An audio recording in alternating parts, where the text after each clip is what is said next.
Welcome back to the Nerdrotic Podcast. My name is Gary Buechler. I am live in San Francisco, California, and I come to you from nerdrotic.com. And I am with my co-host, as ever, the lovely and talented Dennis Bithoulkas in San Diego. Very hot San Diego. What's up, man? Just trying to stay cool, that's all, and enjoying this episode. Cool as the other side of the pillow. That's what you are, Dennis. Yep. This was another very enjoyable episode and really different this time around. We left off last episode. The ending was Elliot finding the safe house. And when he did find the safe house, he found him as Elliot, right? Not as Mr. Robot. I guess they would have shown Mr. Robot. Well, remember, Darlene said she was leaving town, and she actually went to the safe house, the FBI safe house. And that was... and then also the hack that happened. That was the thing that the FBI basically traced them back by using the hack. And so he found the safe house and also where Darlene was going to be staying at in the FBI safe house. Because that FBI agent opened the email. So, yes. Which we completely forgot to mention last recap. That's why we're talking about it now. So in this episode... Yeah, we actually start off with, we go back to the night of 5/9, the 5/9 hack. And we go back to where Elliot has actually input the program in, and Tyrell is looking at the computer, and he says, and I keep remembering, I keep forgetting to mention this line. He says, it's almost as if something's come alive. Come alive. Yeah, I thought that was a big deal. And they didn't go back to that right away, but that's what's cool about this show is it'll drop nuggets, but it actually, unlike a lot of shows out there, it follows up on everything. It just doesn't throw stuff out there willy-nilly, and that's what this episode was about. It was about, a little cleanup. It was an entire flashback showing Tyrell what he was doing all of season 2. And his descent into even more madness, and how he got out of that situation. Remember that ended with Elliot going for the popcorn, getting the gun, and we all assumed he was going to shoot Tyrell, which he tried to, but the gun jammed. And Tyrell, of course, saw it as a divine intervention. Yeah. And sees himself as gods. And how did you? We in our very long pre-production, what did you equate that to? This is actually kind of like Pulp Fiction, where Jules has his epiphany when they get shot at and don't get hit at all, with all those bullets. Yeah. And it's the same thing, but instead of retiring and deciding to find the path of the righteous man, he ends up going deeper into the rabbit hole and decides to follow Elliot. That Elliot is the person he needs to basically pledge his allegiance to. Yeah, it is a little Pulp Fiction-y at this point, especially with the Irving character. He's Mr. Fox. He's the cleaner. Tyrell even quotes the Bible at one point in this episode about masculinity. and one thing we also discussed too, demasculinity. One thing we also discussed too during the pre-production meeting is Elliot at one point told us to wake up. We, the audience, our friends, to wake up. And now this episode, we actually have more information for the first time than Elliot actually has. Because he doesn't know any of this information. It's kind of interesting. It is interesting. And it was a very clever way to get us away from Elliot. Because they needed to do this. And we got so much information this episode. And we won't bury the lead on this one. So one of the big things we found out was the boss, the FBI agent, Santiago is working with the Dark Army. Not a huge surprise, considering he's been trying to deflect. What's her name again? Dom. He's trying to deflect Dom at every corner. So I kind of thought he was up to something. But then, we still don't know his motivation though. Why he's working with the Dark Army. Yeah, the Irving made it sound like he's just kind of a cog in the wheel. Also kind of a maniac. But that was a really interesting scene between Tyrell and Irving when they were kind of doing a sociopathic bonding moment when he was giving that whole spiel about I want to come home to my kids and have my kids hug me. Mm-hmm. and then later we'll find out he's just, he's full of it. But there's something more to that character. There's something way more to that character that, and every character in this episode. But yeah, that's it. The thing with Tyrell is, and I know it's bad to say he's one of my favorite characters in this because he's such a maniac and he killed a woman. But the actor plays him so well. You just see like there's just total like this pain behind him. It's brilliant. And the whole solitude thing, getting yourself right and possibly going crazy out there. Yeah, and the safe house thing. Oh, and then they brought in God, I forgot the actor's name from The Princess Bride, Mr. Inconceivable. Yes, I'm actually just looking at that guy died. I thought I heard that guy died. I was like, what? I thought he was one of the 2016 victims. I guess I was wrong, but no, he's doing coke while he's doing that interrogation scene, which I was a bit confused about. Like they were. I mean, he admitted he wasn't going to be loyal to him at all, and but he said he'd be loyal to Elliot. So the assistant just kind of nodded his head and said, "That's cool." I was like, "Oh, what? Really? I don't know, man." Wallace Shawn is the actor's name, by the way. Yes, love that guy. Love, just not enough to remember his name, but you'll have to forgive me on that one. Yeah, the whole interrogation scene was very interesting. That whole do you hate your father? No. Did you kill this woman? Yeah. No. Are you going to be loyal to us? Yes. Are you going to be loyal to me? Is what he actually says. And just this whole roundabout way, and then having that whole pressure cooker scene as sniff a little bit more coke, ask some more questions, and just keep going round and round and round. It was very well done, very, very well done. And then finally just breaking him at the end, and then that final thing where Zhang's subordinate comes in, and actually his Zun is his name. Zun, yes. And when they say, "Are you going to be loyal to me?" and he says, "No, I'm not." And he goes, "But I'll be loyal to Elliot." And as soon as he says that, Zun turns around and goes, "Yes, he's good to go," basically. Because they were going to kill him otherwise. Oh, yeah, definitely. Also, what I was really looking for in this episode, now that we've gone down the rabbit hole of multiple realities, was any differences, which I didn't see at all. They played it really straight this episode. I thought the guy in the Tyvek that was in the elevator again in the warehouse. Yeah, he does the exact same motion every single time he opens the door. He opens the door to the elevator, takes 2 bites of the sandwich, and then steps aside. Yeah, that maybe that's just a red herring that they're putting out there. I don't know. That's how I feel. Kind of this episode was when we get to Zhang, and they bring that Frank, the Alex Jones type character in the show, and he flies him out. And this was a really quick. They said, I read in some article that they said they were going to deal with the Trump presidency, and and I was expecting this big, long drawn out. They kind of alluded it in the first episode, like they.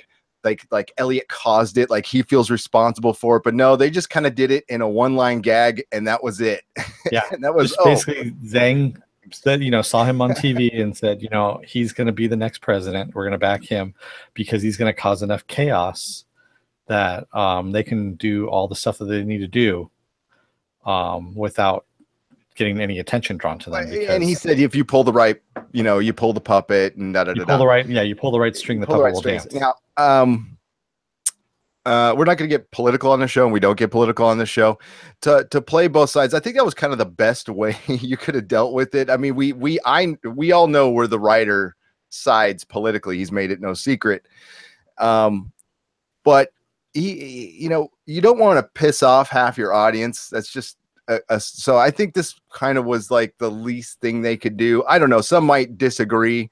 I don't think that these people are actually watching this show. Tell you the truth. I wouldn't say that at all. I wouldn't say that at all. Nah, no, because like not everybody is no, I totally disagree. I think all walks of life watch the show because it really does. The show was based on Occupy, which was a movement that started out as one thing and got occupied by 3 or 4 other forces and just turned into a hot mess. But what it started out as was just regular people being really pissed off. And of course, it got manipulated and effed up, and it didn't really accomplish anything, which is sad because it it was the time. It was 2008. It is all based on the whole housing crash, and bankers doing what bankers do, and the subprime loans and stuff like that. So and that's what this whole show was based on. And when Obama was president, I thought they kind of dealt with it good. They dealt with it like they're in the underground, and the higher ups are up there, and they'd show Obama in the press conferences and stuff like that, and they'd had it related in the show, but they never said like he was involved with anything particular in the show. They just kept him off to the side. So, and that's how I see the show. The show's like firmly in the underground, the hacker culture. Like the hacker culture doesn't really side with anybody politically. It's more anarchy than anything. And that's kind of what the show was about.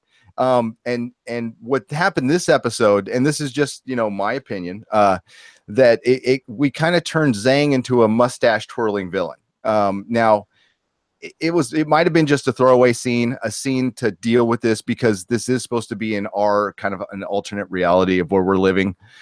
But if it turns out that, and this is my only slight complaint, if it turns out that the Dark Army is just doing everything, in charge of everything, it kind of takes away from what Mr. Robot or Elliot did.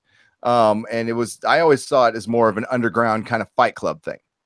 So as start of their own movement that's away from, either of these sides. The Dark Army is not, of course, the Chinese government. We know that, but it is part of it. And as Evil Corp is kind of a rogue part of our government, they're sanctioned basically, and they just got the control of their own currency. So I just, I see the show as deeper than that. So I think it's more of a kind of a red herring thing. I don't think the Dark Army is going to be as in control as it seems right now. This is going to be more along the lines of, unfortunately, like Star Wars, from a certain point of view. So this is one point of view that we were seeing, and it's the Dark Army's perspective, I think, is what we saw in this episode, what the Dark Army was doing during this whole 5/9 hack. We haven't seen what E-Corps, what their big, involvement was as of yet, other than that they were planning something. So I think we're going to have 3 different sides to this. We're going to have Elliot's side, Dark Army, and then, Evil Corps. And, Evil Corps was kind of getting that way too in season 2, but then they as it played out, that's why I don't want to throw in any judgment right now, because we're really early in the season and there's a long way to go, and they're going to flip the script 5 times till the end. So I know that, and it's good that we're focusing more. It's been highly focused on Evil Corp for the first 2 seasons, so we're seeing more Dark Army, and I think that's a natural thing. I don't know if they initially came out we're going to have this much, but DB, I always get it wrong. Is it BD Wong? BD Wong, yes. BD Wong, yeah. I think they just liked his performance so much that they just wrote more of him in the show, which is great. Yeah. So seeing seeing more of it is good. But it's it's such a great show that you can't have you don't have your main character in it, or God, 3 of your main characters in it for an entire episode, and it's still brilliant. Yeah. So, well, what I also liked, I think BD Wong, he was in Gotham, by the way. I keep forgetting about this. He played Hugo Strange in Gotham for. That's where I've seen him before. Yeah. Okay. And I think because he chewed so much scenery in Gotham, it helped him with the Zhang character a lot. And because he was allowed to just kind of go. I mean, he chewed up. I mean, we're talking Shatner-esque and Ricardo Montalban blended together. That's how much scenery he was chewing. Nice. So yeah. So I think it really helped him with the Zane character. Oh, one thing I wanted to mention, which just made me laugh, the two Dark Army guys that were wearing the masks in Tyrell's cabin watching TV, and they're watching the cartoon Mask. They were, I didn't even catch that. No, I like this. I liked when they were getting out of the car and Irving's all, so you like the Pontiac? No, yeah, it's all right. Yeah, I told you it's reliable. Oh man, and so Tyrell is getting he's in this safe house. He can't.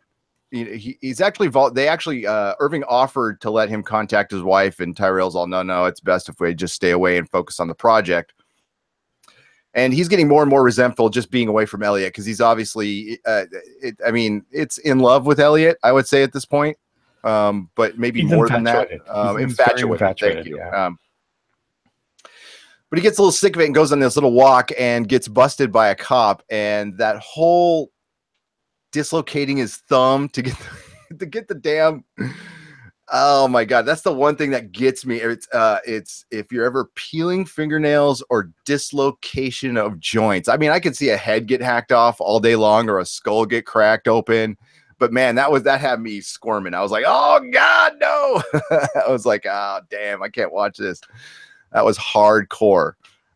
Especially I've got too much personal information. I've got one of those trick thumbs. I found out when I was playing basketball in high school. I caught a pass one time. My thumb just went boop, popped right out, and it was just dangling. I had to pop it in. So that's maybe why I'm a little sensitive to that. Yeah, I actually have a double jointed thumb here. See, yeah, as you can tell. Yeah. It's bad. And I can actually push mine in all the way and actually slip out of it. Let's do it now. No.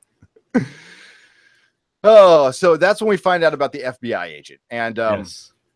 Oh, also Cisco. Yeah, Cisco working for the Dark Army as well. And we find out because remember, Cisco gets killed in the Chinatown restaurant. Yep. And by the Dark Army. And if I remember correctly, Santiago was the one that was sending them over there. Is that correct? They were supposed to be meeting the FBI agents there at the China because she called up. No, I thought I thought Dom figured out where they were. Oh, that's right. They just bailed, okay. And Dom, being the super sleuth that she I think she saw a flyer or something, or just figured out what. But she called Santiago. She figured out like what restaurants were open in that proximity because she saw that they were in the waiting room, or she talked to the nurse and saw that they were in the waiting room. They had just left, so they couldn't have gone far. And the nurse had said they were hungry, so she just figured it out. And that's what I thought. Anyway. And I think Dom actually called Santiago, who called the Dark Army, which is the reason why Cisco. Well, we also found out why Darlene didn't get killed. Yeah, because she's protected. She's protected. So that wasn't just. But you notice that Dom didn't get killed either. So that's the one thing I noticed too. So. Maybe that's on the Santiago's orders. I don't think Dark Army would give a crap what he says. He even says they don't care about him. Well, she shot back. That's the whole thing. Yeah, that always helps too. And she got one of them. Yep.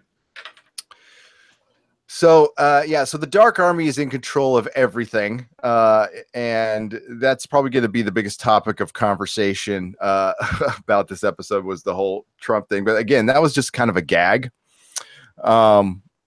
And we also found out that Joey Badass, the guy, I forget his character's name, but the guy was in jail. So we find out the Dark Army was behind everything. Irving, we got to know about Tyrell and Irving at the same time. We got to see Irving's actions, and he's been kind of the fixer throughout this whole thing. I need to know more about this character, like how a car salesman becomes the fixer, or is it just a front? But I mean, he looks like a legit car salesman, so. At least what a Hollywood stereotypical car salesman. And that's the one good thing about this show is it's not afraid in these times. It's not afraid to it's not a super PC show. I'll just say that, it does things that some people would probably be afraid to do right now, which I think is really good. And it does it really well, yeah, I'll just leave it at that. I don't want to get too deep in this, but I did notice that Irving watches Big Brother. Big Brother. Which our co-host John is obsessed with. Yeah. That says a lot. It just does. I did find it amusing also, Joey Badass, who played Leon. That's his character, Mr. Robot. Yeah, Leon. Joey Badass. When they're talking, him and Irving are talking in the prison, and basically Irving's just asking him, how is Elliot doing? And instead, he's going on about neo-Nazis. Stabbing the neo-Nazis. Exactly. Well, prison is the one place they actually exist. I'll leave it at that. But yeah, there it goes there. And he had a lot of fun stabbing him. And he's all, no, I was asking about Alderson. The other thing I found interesting, it was a phrasing of the way it was phrased was phase 2. Okay, so this is the other thing. Tyrell, we find out, is actually responsible for putting together a majority of phase 2. That's what he was doing in the cabin. He was just putting this stuff together, mapping it out. So when Elliot got out, he could actually implement what Tyrell had already put into place. One of the other things that we found out was that phase 2 is codenamed Red Wheelbarrow at Mr. Alderson's request, not Elliot's request. Oh, Mr. Alderson's request. Missed that. Okay, so that's wow. So Yeah. is that Mr. See? That's Mr. Robot. It's Mr. Alderson. But okay, so is Mr. Robot privy to all of Elliot's thoughts? Because, well, at least from our perspective, when they had that talk and Tyrell was talking to Elliot about the red wheelbarrow in front of the roller coaster, that I thought he was talking to Elliot and not Mr. Robot. Yeah, we don't know. So that's I've been under the impression then when Elliot is Elliot, he's Elliot, and Mr. Robot doesn't really have access to, like, they're two separate beings. They don't have access to each other's memories. At least Elliot doesn't have access to Mr. Robot's. They're playing with this now because after the shooting, even Elliot says, I'm starting to remember things that I don't, that didn't happen to me, and I don't know if this is going both ways. So yeah, it's bleeding over. Well, and that's a very clever way for the writers to F with us as much as they want. Because, like, at that point, he could have been Mr. Robot and we were just seeing Elliot. Yeah. I think that would be kind of cheap, but that is a way they could do it. Yeah. So, no, that's, I think, I didn't see any of the alternate reality stuff this episode. I could have missed it. And I only watched it once, which sucks because I like to watch it twice before I do a recap. But I just didn't have time. Yeah, I didn't see any alternate reality information either. Other than that, it was a one thing near the end there when after Tyrell shoots Elliot, and they're doing the whole surgery thing, and now I'm just blanking on her name all of a sudden. Angela, yes, thank you. Angela is about to spill the beans about two different people that Elliot is. That's, he really is two different people. And I think she was actually going to mention about the alternate realities, and they just stopped short of it. And then kind of drew back. That was that was a clean edit. But I thought she was just telling him, when that could have been it too. I thought she was just telling him that there was a couple personalities there. But that is interesting now that they cut away right there. Mm-hmm. And I didn't think of it from that perspective. So that is definitely something they could have done. But again, I was focusing too much in the tube going into the intestines. It was very distracting. Well, so down and starts talking to him while he's on the bed. And they're both whispering in silence, and he looks over at, Tyrell, and at first he's just kind of staring at him, but then he gives him a smile to kind of reassure him. And is that when it blinked into Mr. Robot? Yeah, then it just blinks into Mr. Robot, and then we cut to black. So that's interesting. Because I know this season they said they were going to play with the fact that they have kind of a separation anxiety. They start drifting apart. That's an excellent segue, because one of our comments from our last episodes on YouTube someone mentioned that Elliot is having why the loneliness is so crushing now is because all his selves are separated and he doesn't feel them anymore. Yeah. And that's why the loneliness is coming down even especially harder this time around. And I was like, that's actually a pretty good theory. Yeah, no, it really is. And I was thinking about that when they had that scene. Was it in the second episode where he was, or was it the first episode when he was just sitting in the lone room? It was the second episode where he's sitting in the room alone crying. And that just showing us that again kind of put up a red flag for me. I'm like, okay, we got the loneliness thing, and the thing is returned. That's why I put in my notes, and I mentioned in the last podcast is Elliot truly alone? Like, is this just all in his head? And I remember mentioning in the last podcast that'd be a really bad, like Rick in The Walking Dead, and I think that'd be bad. Now this is way better. So yeah, he's feeling separation anxiety from all his personalities, which I definitely think we're gonna find out there's another one somehow. I don't know how they fit it in, but I wouldn't put it past them to we'll find out there's something else. Maybe it's something we haven't seen yet. It's us. We're one of the other personalities. And we are waking up now. So I was going to ask you, since you can see, are we getting any comments at the moment? Or we got the acting on this shoe is truly. This is from. Okay, forgive me if I mess up your name. I am so sorry. Asarma Winter. I'm sorry if I messed up your name. The acting on this show is truly phenomenal. I can never sleep after the show. BD Wong is quick becoming a bright star in the show for sure. Yeah, totally. He's going to be a big old star. Well, he already is, but I mean, like, he's going to go. No, he's going to get. I mean, he's cinematic back. He's like, although I feel that television is kind of the destination for great acting now and great storytelling. He can go off and do big movies now, and I think this is going to propel this. I mean, I know he did a good job on Gotham, but this is going to propel him to major stardom. Remember, he was in Jurassic Park, the very first one. He was a scientist. I do not remember. Yeah, he was a scientist that it was explaining when the dinosaurs, come out of their shells. How he was there during the birthing chamber and was explaining the whole genetics portion of it. Gotcha. Yeah, that was. Don't remember that at all. Yeah, I was a little busy baked that year. No, I was the consequences for my bakage. So I couldn't see a lot of movies or any movies that year. You know what I'm saying? You were having an Elliot moment, is what you're saying. I was in Elliot mode that year. So no, like I said, he's been acting for this long. This show is going to put him on the freaking map. Okay. As long and it's putting Rami Malek on the map.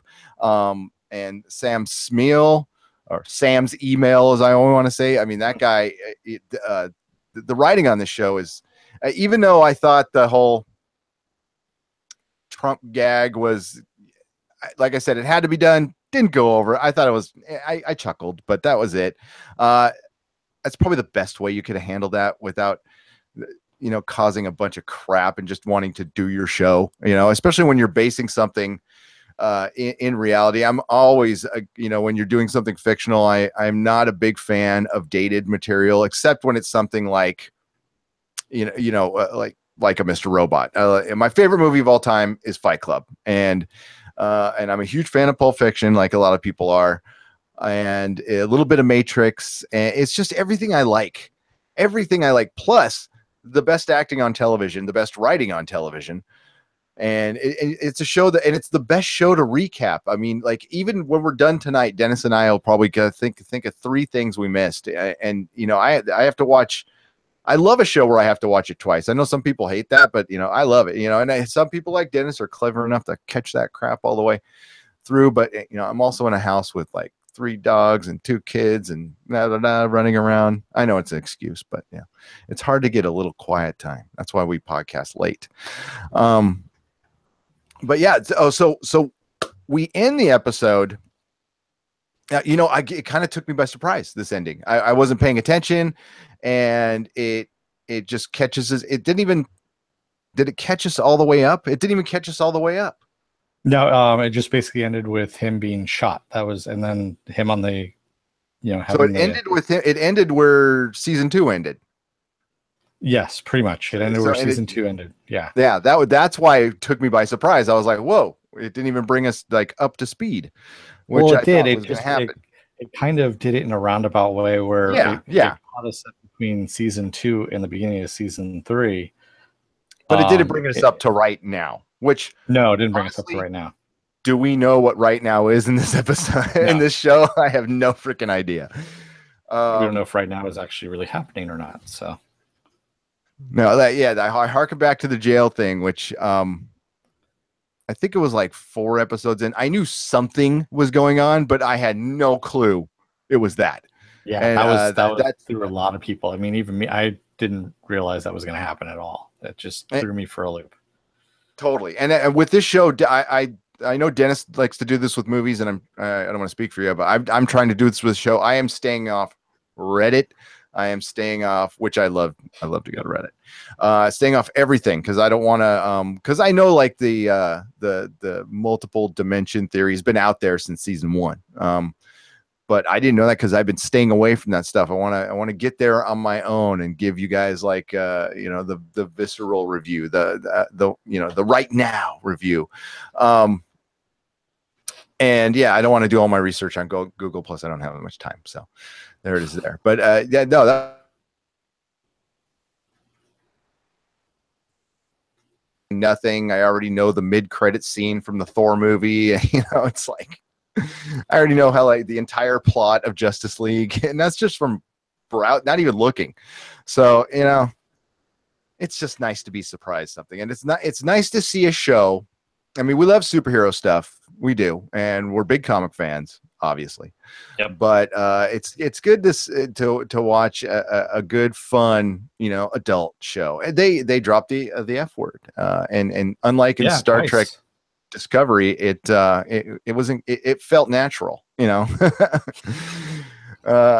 did. Hey, yeah. I was going to ask, do we get any comments? Sorry, I didn't mean to break your no, stream it's all there. right. I was done. We Lizzie did. Holland. We are. Has Lizzie Holland, I know she was talking about that she doesn't get a chance to talk to anybody about this. And so I kind of figured she might be on. I don't know if she's on or not. She hasn't commented yet, but she is welcome to come on if she wants. We have an open door policy here at the Nerdrotic Podcast. So, you know what we forgot to mention when we were actually going to air this and on Facebook. I think that might have thrown her. I am sorry, Lizzie. Well, from now on, for anybody who's watching, we air Mr. Robot. We try to come on around the latest we'll do anything is 9:15. We do the Gifted at 10, but because it airs at 10, so we're actually a little early for Pacific time right now. But we do Mr. Robot at 9:15 or 9:20 every week, and we'll be doing that as long as the season's going on, unless something crazy happens, and we will mention it on Facebook. But yeah, and that's 9:15, 9:20 Pacific time. Pacific time, yes. So yeah, wherever you are, do the math. So Cy the Olympian says, incredible show, incredible direction. Biggest twist of the show to me was the reveal that the FBI director being on the Dark Army's payroll. Didn't see that one coming. I thought he was up to no good. I didn't think he was on Dark Army's payroll. I kind of thought he was on Evil Corp's payroll. But yeah, that was a big one. Totally agree with that Cisco. one. And Cisco being on the Dark Army's payroll too. That big time. I think he mentioned he was. I wasn't totally surprised, but him contacting Irving was a little weird. Yeah. He also said Elliot / Edward, Angela / her mom, Zhang / White Rose, his sister. Interesting. Oh, that could be an interesting twist. Interesting. What do you guys think about Blade Runner-S questionnaire at the Dark Army? Yeah. Possesses proposes to potential candidates. That was great. That was great scene, especially with Mr. Inconceivable from Sean. It's inconceivable. And I could have sworn I saw that guy die. That is so weird, man. Nope, he was at the reunion that they just had this year. So. Yeah, the picture. Yeah, that was awesome, by the way. I saw that. Yeah, I think this is slowly becoming the best show on television. I can't think of anything I'm enjoying. God, it's been such a great time for TV. Y'all might not agree with me, but like American Gods was brilliant. Taboo was brilliant. Ash vs. Evil Dead is brilliant. The Expanse, The Expanse still might be my favorite show on TV, but this is Mr. Robot's like a really, really close. The Expanse is brilliant. We've got so much, and then there's like the next tier down, which is like The Gifted, which is pretty good, for network television. I actually thought I'm enjoying that a lot. And then there's your CW shows. If you still like that stuff, I'm not caught up on them. It's just a great time for TV. It's a bad time for movies. If it's not a superhero movie, it's not. They're not doing well. Not that they're not all good. They're just not doing well. Which especially this last weekend. Oof. Yeah, it's been rough. We had the Medea movie. Boo 2 is the only thing that actually made Fargo. money. He's right. Oh, Fargo and Legion. Fargo and Legion Yes. are two great shows. Yeah. I finally started watching Fargo. I was a little late on that one. But yeah, that's something we might even have to start recapping, to be honest with you. It's really good. But I don't know, Cy, what do you think of Legion? It's done by the same guy. We'll see if he answers back.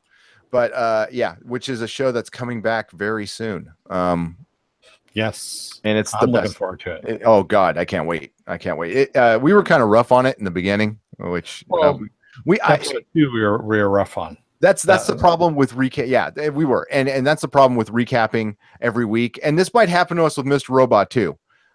Is like maybe maybe they're pulling a fast one on us, so we don't understand it right away, and it's a show that's totally out of context. But if you watch the next 2 episodes, then it links it up together and makes sense. Which I'm still hoping happens with Star Trek Discovery. I'm praying that happens. But yeah, with Legion and American Gods. American Gods had a really rough beginning. I'm like, where the hell is this show going? And then by episode 3 and 4, I'm like, oh damn, this is good. So unlike Mr. Robot, I was on board with this thing the first 10 minutes of the show. So I was in. So great episode tonight. I can you think of a bad episode? Or I won't even say bad, like mediocre. I would say back in the first season, there was 2 episodes that were kind of a stumbling block, and that was with the boyfriend or the next door neighbor. That whole tying him in, they got rid of him very quickly because they realized he was kind of a mistake. And as a result, the drug dealer. Yeah, the drug dealer guy.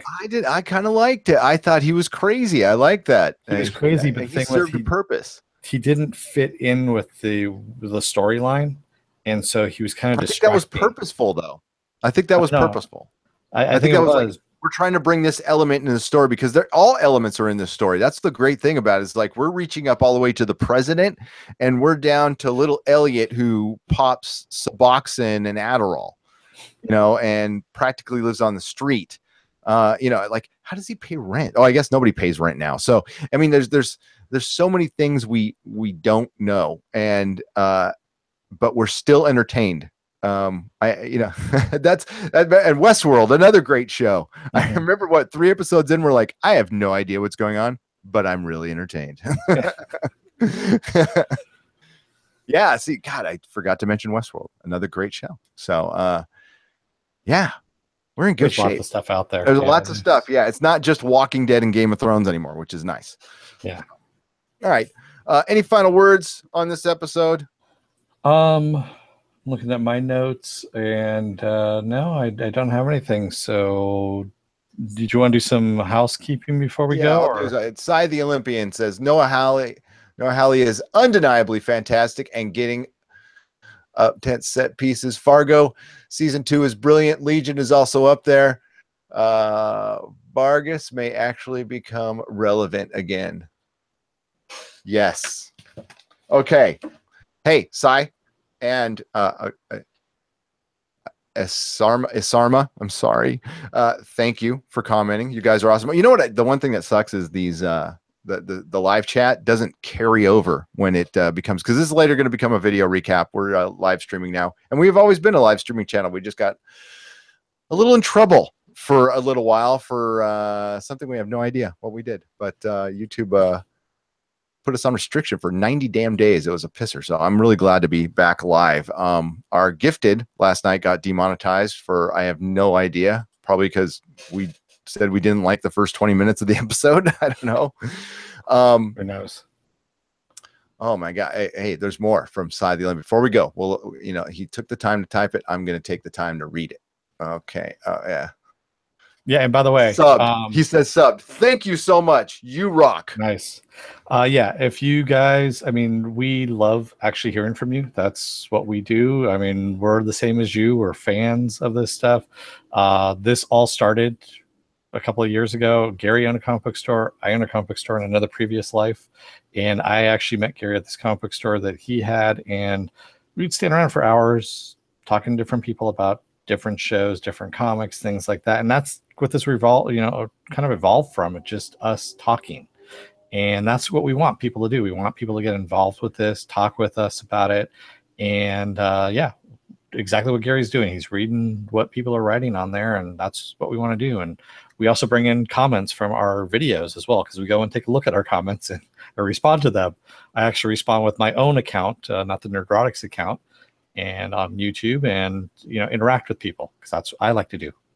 Yes, I actually spent a lot of time at work today reading comments and arguing. I don't really argue. Okay. If even like we had one comment that called us idiots, and I'm like, yeah, sure, we are.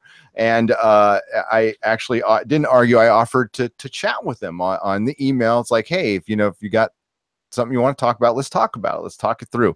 We are here. Like, even with dissenters, we'll have you on. We'll read your comments. We love to interact with stuff. We do this because it's fun. Yeah. The one thing I missed from the comic shop was talking to people. That was the best part of a great job, was just shooting the all day about comic books and TV.